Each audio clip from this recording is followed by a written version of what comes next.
Exodus 20, verse 12. Just one verse there, fifth commandment. Just in case anybody wants to disconnect today and think it's all about the kids under 18 or something like that, I'm an addict for Calvin and Hobbes. I read the comic strip every day.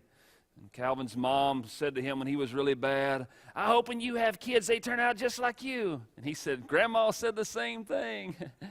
Yeah, okay. All right, so this is going to include all of us before we are done. Exodus 20, verse 12, honor your father and your mother, that you may get coconut cream pie on your birthday.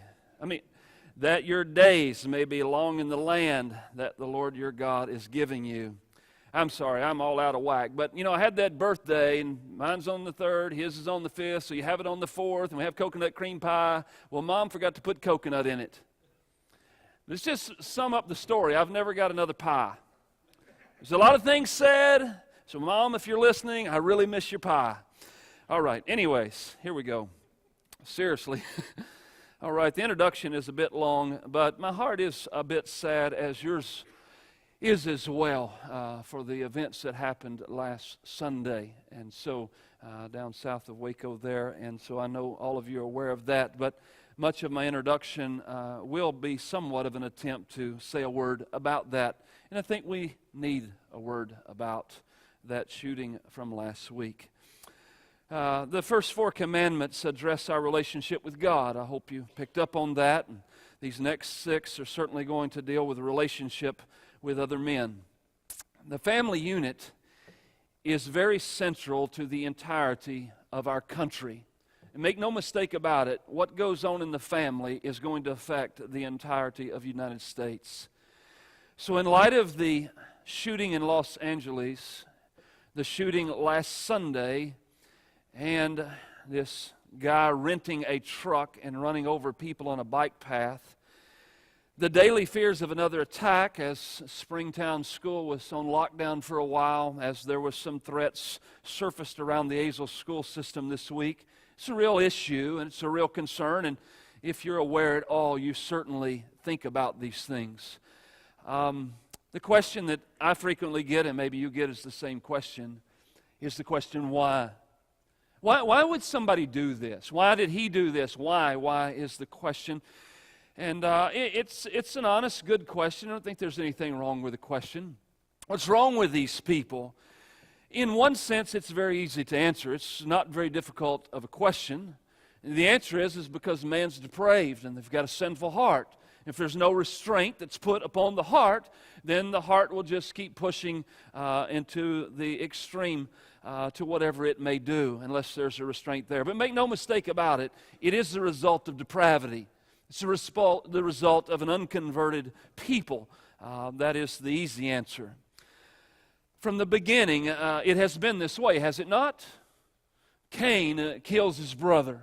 He just murdered him, just like that. He got angry, he was mad, and so he killed him. And so this is not necessarily new to us. There is nothing new under the sun. And somewhat of my opinion, and that's fine. You can take it or leave it, but it seems to me, just in history-wise, in my generation, my lifetime, it seems we began to take this turn in the 60s. That's about the year I was born. I think I was born in 75. Some people say it was 68. But anyways, in the 60s. So in the 60s, this is kind of a generalization, but in the 60s, young people began to be anti-business, anti-government, anti-military, anti-school. It seemed to begin to work that way. The institution that was attacked the most, though, was what institution? The family. Family institution was under direct attack. There's a lady by the name of Annie, and I can't pronounce her last name. And she said this way, I don't believe she's a believer, but she said it this way. The 60s was the generation that destroyed the American family. She went on to say, quote, "We might not have been able to tear down the state, but the family was closer. We could get our hands on it, and we believed that the family was the foundation of the state, as well as the collective state of mind. We truly believe the family had to be torn apart to free love, which alone could heal the damage done when the atom was split to release energy. We've got to tear the family apart where they can be free. The first step was to tear ourselves free from our parents. That's what she said about the 60s. The part that seems to grasp our attention is what she says in connection between the family and the state.